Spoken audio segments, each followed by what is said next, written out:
Hello friends, welcome back to our channel.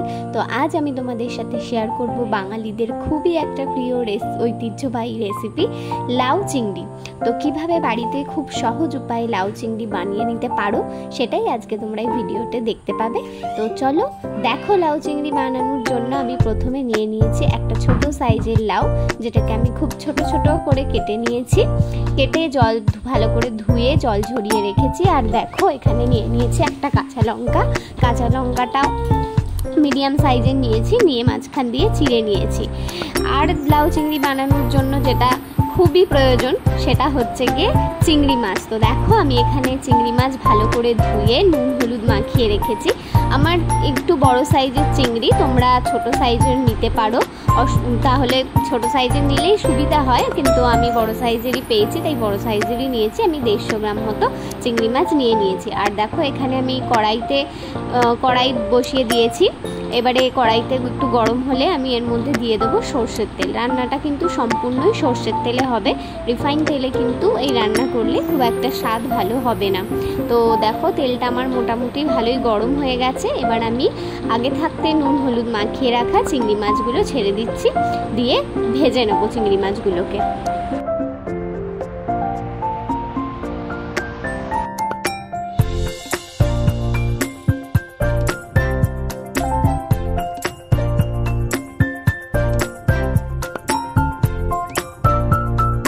দেখো আমার চিংড়ি মাছগুলো কিন্তু ভাজা হয়ে গেছে, খুব বেশি ভাজার দরকার নেই, হালকাই ভেজে নিয়েছি।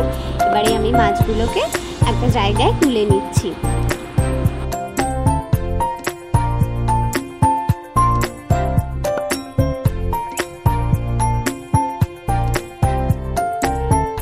এবার দেখো আমি কড়াইতে আবারও কিছুটা পরিমাণে সর্ষের তেল দিয়ে নিচ্ছি, তোমরা কিন্তু তোমাদের পরিমাণ মতো দেবে। এবার দেখো আমি এই সর্ষের তেল গরম হলে এর মধ্যে ফোড়ন দিচ্ছি একটা শুকনো লঙ্কা আর তেজপাতা। তো এটা দিয়ে আমি কিছুক্ষণ নেড়ে নেব। নেড়ে নেওয়ার পর দেখো এর মধ্যে আমি ফোড়ন দিয়ে দেব গোটা জিরে কিন্তু এতে ফোড়ন দিতেই হবে, না দিলে কিন্তু একদমই ভালো ফ্লেভার বা টেস্ট যেটাই বলো আসবে না।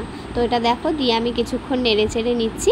এবারে দিয়ে দিলাম সেই কাঁচা লঙ্কাটা, আর তার সাথে দিয়ে দিচ্ছি কুচনো লাউটাকে দিয়ে আমি এবারে ভালো করে নেড়ে নেব।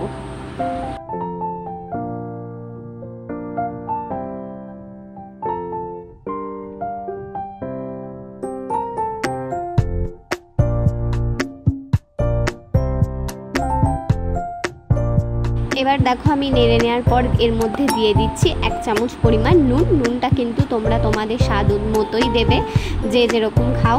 তো এবার দেখো নুনটাকে দিয়েও আমি ভালো করে জিনিসটাকে মিক্স করে নিচ্ছি, যাতে সব জায়গায় নুনটা সমানভাবে যায়। এবং এরপর দেখো আমি একটা চাপা দিয়ে দিলাম, চাপা দিয়ে গ্যাসটাকে ডিম করে কিছুক্ষণ হতে দেবো লাউটাকে। আর এদিকে দেখো আমি যেহেতু চিংড়ি মাছগুলো বড় সাইজ নিয়েছিলাম, তাই আমি চিংড়ি মাছগুলোকে কেটে ছোট ছোট করে টুকরো করে নিচ্ছি।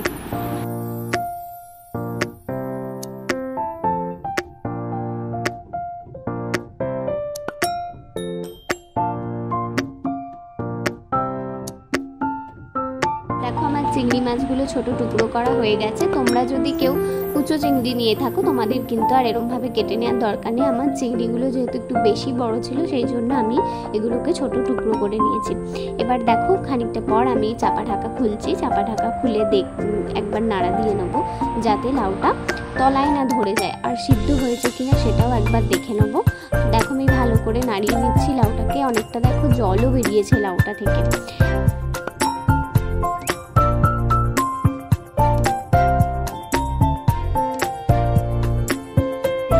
লাউটা সিদ্ধ হয়নি, তাই আমি কিন্তু আবার এটাকে চাপা দিয়ে দিলাম এবং গ্যাসটা লো করে আরও কিছুক্ষণ আমি এটাকে হতে দেবো। এবারে দেখো আমি মিনিট 5 পর এটা খুলে দেখলাম যে লাউটা জলটা অনেকটাই টেনে এসেছে। তখন আমি এর মধ্যে দিয়ে দিচ্ছি 1 চামচ হলুদটাও তোমরা যে যার পরিমাণ মতো দেবে, দিয়ে আমি এই জিনিসটাকে ভালো করে মিক্স করে নেবো।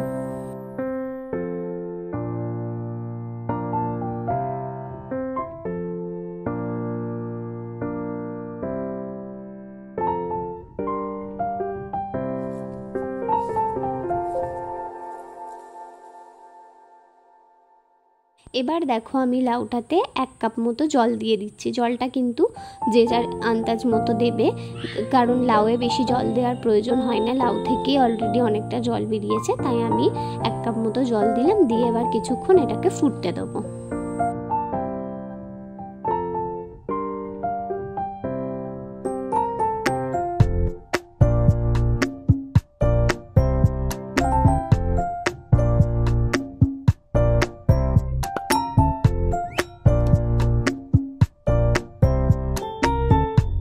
দেখো আমি এই জিনিসটাকে ভালো করে নাড়িয়ে নিচ্ছি যাতে জলটা শুকিয়ে একদম তলায় না লেগে যায়। আর এবারে আমার রান্না প্রায় অলমোস্ট হয়েই এসেছে। আর একটুখানি আমি অ্যাড করে দিচ্ছি চিনি। চিনি না দিলে কিন্তু লাউয়ের টেস্ট ভালো আসে না, তো খুব সামান্য পরিমাণেই আমি দিলাম। তো তোমাদের যার যেরকম স্বাদ সেই অনুযায়ী তোমরা দিও। এবারে দেখো আমি অ্যাড করে দিচ্ছি সেই আগে থাকতে ভেজে রাখা চিংড়ি মাছগুলোকে। দিয়ে আমি ভালো করে মিক্স করে নেবো। এগুলোকে মিক্স করে নিয়ে মোটামুটি 5 মিনিট মতো রান্না করলেই আমার কিন্তু জিনিসটা একদম তৈরি হয়ে যাবে। দেখো আমার লাউ চিংড়ি একদম রেডি হয়ে গেছে। গরম ভাতের সাথে এটা খেতে জাস্ট অসাধারণ লাগবে। তো তোমাদের ভিডিওটা কীরকম লাগলো অবশ্যই কিন্তু কমেন্ট করে জানিও। ভালো লাগলে লাইক করো, চ্যানেলটাকে সাবস্ক্রাইব করো, আর প্রচুর শেয়ার করে দিও। সবাই ভালো থেকো, টাটা।